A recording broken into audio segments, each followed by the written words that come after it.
ప్రస్తుతం మనం బాలలత గారితో అవుతున్నాం, మాట్లాడించే ప్రయత్నం చేద్దాం. చెప్పండి మేడం, ప్రభుత్వం ఒకవైపు ఏమో ప్రజా విజయోత్సవాలను నడుపుతున్నది, మీరేమో ఇటువైపు చూస్తే వికలాంగులు కూడా మొత్తం కూడా ఆందోళన చేసే పరిస్థితులు అయితే ఏర్పడుతున్నాయి. ఏం చెప్పదలుచుకున్నారు ఈ విషయంలో?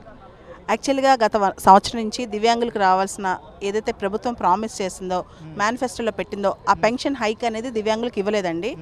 ఓ పక్క ప్రభుత్వం ప్రజాపాలన చేస్తుంది, కానీ వీళ్ళందరూ ఇప్పుడు రోడ్ల మీద పడ్డారు. దానికి ప్రధానమైన కారణం వాళ్ళకి పెన్షన్ కావాలి, పెన్షన్ పెరగాలనే ఉద్దేశంతో వాళ్ళు ఫైట్ చేస్తున్నారు.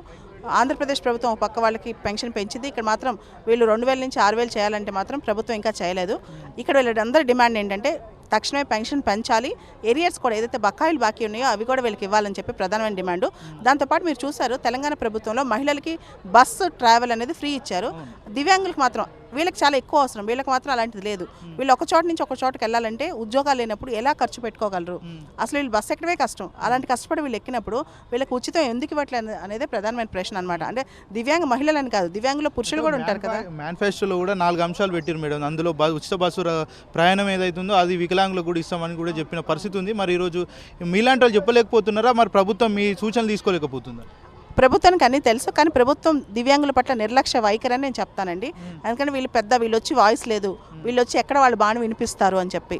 కాబట్టి వీళ్ళందరూ ఈరోజు రౌండ్ టేబుల్ సమావేశం పెట్టుకుని ఖచ్చితంగా వీళ్ళ డిమాండ్లు ప్రభుత్వం వెంటనే స్పందించాలని చెప్పి కూడా, ఏదైతే ఖచ్చితంగా సంవత్సరం అయిందో డిసెంబర్ 7వ తారీఖు లాస్ట్ ఇయర్, మళ్ళీ ఇదే సంవత్సరం మీరు గమనించి ఉంటే డిసెంబర్ 7వ తారీఖు లాస్ట్ ఇయర్ రేవంత్ రెడ్డి గారు సీఎం అవగానే ఫస్ట్ అపాయింట్మెంట్ ఆర్డర్ ఒక దివ్యాంగురాలకి ఇచ్చారు. ఆ తర్వాత దివ్యాంగులు నెగ్లెక్ట్ చేయడం మొదలెట్టారనమాట. అప్పటి నుంచి ఇప్పటి వరకు వాళ్ళకి పెద్దగా ఏం సాధించింది లేదు. ఈవెన్ జాబ్స్లో కూడా దివ్యాంగులకు సంబంధించి ప్రత్యేకంగా సపోర్ట్ సిస్టమ్ అయితే ఏమీ చేయట్లేదండి. దానికోసం వీళ్ళందరూ ఇప్పుడు ఫైట్ అనమాట. వీళ్ళకి రిజర్వేషన్లు పెంచాలి, పెన్షన్స్ పెంచాలి, ఫ్రీ బస్ ట్రావెల్ ఇవ్వాలి, అండ్ దివ్యాంగులకు సంబంధించిన వాళ్ళ జీవితానికి సంబంధించిన కొన్ని పరికరాలు ఉంటాయి, షూస్ కానీ, ఎయిడ్స్ కానీ, లేకపోతే హియరింగ్ ఎయిడ్స్ కానీ, లేకపోతే బ్రెయిలీ స్క్రిప్ట్స్ కానీ, ఇవన్నీ కూడా ఏదైతే సపోర్ట్ సిస్టమ్ ఉందో అవి తక్కువకు అందించాలని వీళ్ళ కోరిక అనమాట. ఇప్పుడు ఇస్తలేరు మేడం అట్లాంటి ఎక్విప్మెంట్ ఏమన్నా గవర్నమెంట్ సబ్సిడీ లేకపోతే రాయితీ అట్లా? యాక్చువల్లీ చాలా ప్రోగ్రామ్స్, స్కీమ్స్, పాలసీస్ ఉన్నాయి, అవి వీళ్ళ దాకా అందట్లేదు. గవర్నమెంట్ దానిలో నిర్లక్ష్యం ఉందన్నమాట.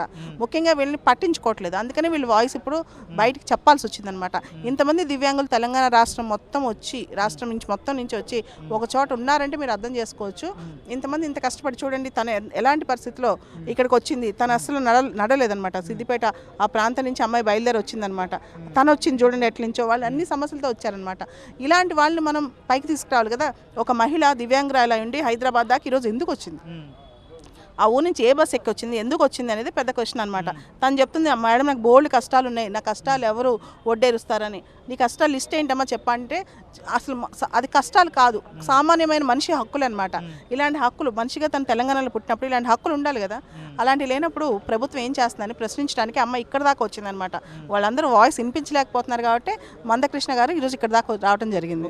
ప్రభుత్వం ఏదైతే అధికారంలోకి వచ్చినాయో వెంటనే మార్పు చేస్తామని చెప్పారు. మళ్ళీ వికలాంగులకు కూడా చాలా మొత్తంలో హామీలు ఇచ్చారు, మేనిఫెస్టోలో కూడా పెట్టారు. మరి అధికారంలోకి వచ్చి సంవత్సరం అవుతుంది అంటే ఇక్కడ ఉన్నటువంటి దివ్యాంగులు చెప్పలేకపోతున్నారా? ప్రభుత్వం వాళ్ళ వాయిస్ వినలేకపోతుంది అనుకోవచ్చు. దివ్యాంగులు మీరు ఒకసారి అర్థం చేసుకోండి.